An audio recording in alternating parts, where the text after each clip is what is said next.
Hi అండి, ఈరోజు మనము బాసా ఫిష్తో చేపల పులుసు చేసుకుంటున్నాము. ఫిష్ పేరు వచ్చి బాసా అండి. ముందుగా మనకు కావాల్సిన ఇంగ్రీడియంట్స్ చూసుకుందాము. 3 medium size tomatoes, 4 medium size onions, 2 chilli and కరివేపాకు ఫ్రెష్గా ఉండేది, కొంచెం మెంతులు అండ్ కొంచెం జీలకర్ర అండ్ వెల్లుల్లి రెబ్బలు ఒక 10 అండి.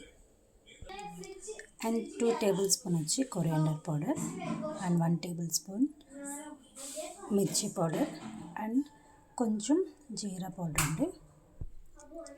నీట్గా క్లీన్ చేసి పెట్టుకున్న బాసా ఫిష్ అండి. ఇది 1 kg 250 grams వరకు ఉందండి. పెద్ద నిమ్మకాయ సైజ్ అంతా చింతపండు తీసుకున్నానండి. దాని గుజ్జు తీసి పక్కన పెట్టుకున్నాను. ముందుగా ఆయిల్ వేసుకున్నానండి. కొంచెం ఆవాలు వేసుకున్నానండి. దాని తర్వాత మెంతులు అండ్ జీలకర్ర వేసుకున్నాను. తర్వాత వెల్లుల్లి రెబ్బలండి.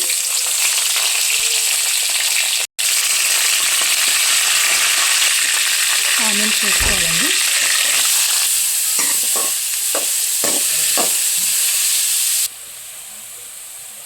కొంచెం కరివేపాకు వేసుకోవాలండి. ఇంకా బాగా వేగాలండి. ఇది ఆనియన్స్ గోల్డెన్ బ్రౌన్ కలర్లో రావాలి. కొంచెం గోల్డెన్ బ్రౌన్ కలర్లో వచ్చాయి కదండి. ఇప్పుడు వచ్చి టమాటాస్ యాడ్ చేసుకోవాలి.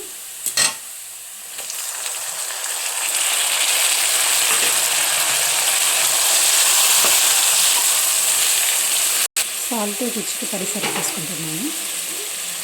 చిటికెడు పసుపు,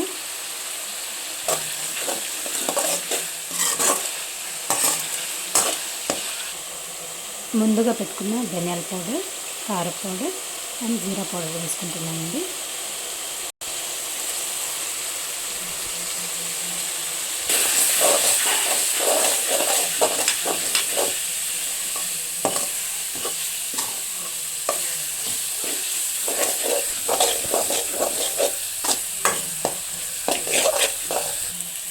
మసాలా పచ్చివాసన పోవడం కోసం కొంచెం వాటర్ వేసుకుంటున్నానండి.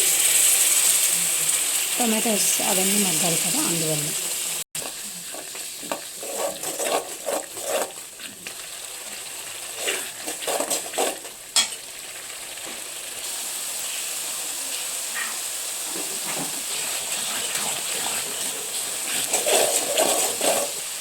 ఇప్పుడండి మనం చింతపండు రసం కలుపుకున్నాం కదా, అది వేసుకుంటున్నాము.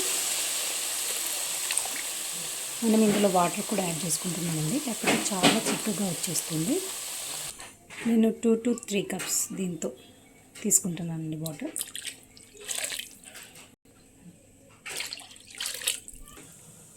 ఇలా బాగా ఉడుకుతున్నప్పుడు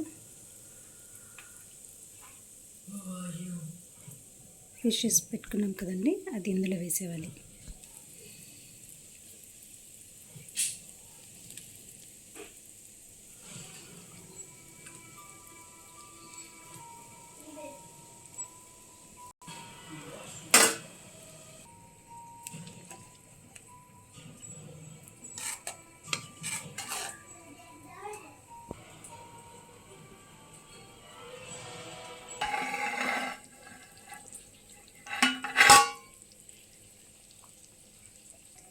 ఇలా ఉడుకుతున్నప్పుడే మెంతి అండ్ జీరా పౌడర్ కొంచెం వేసుకోవాలండి.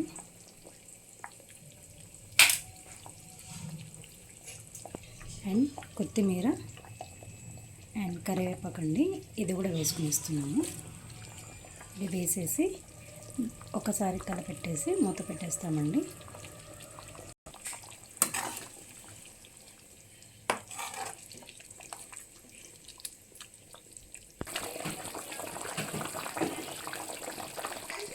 ఎంతో రుచికరమైన చేపల పులుసు రెడీ అండి.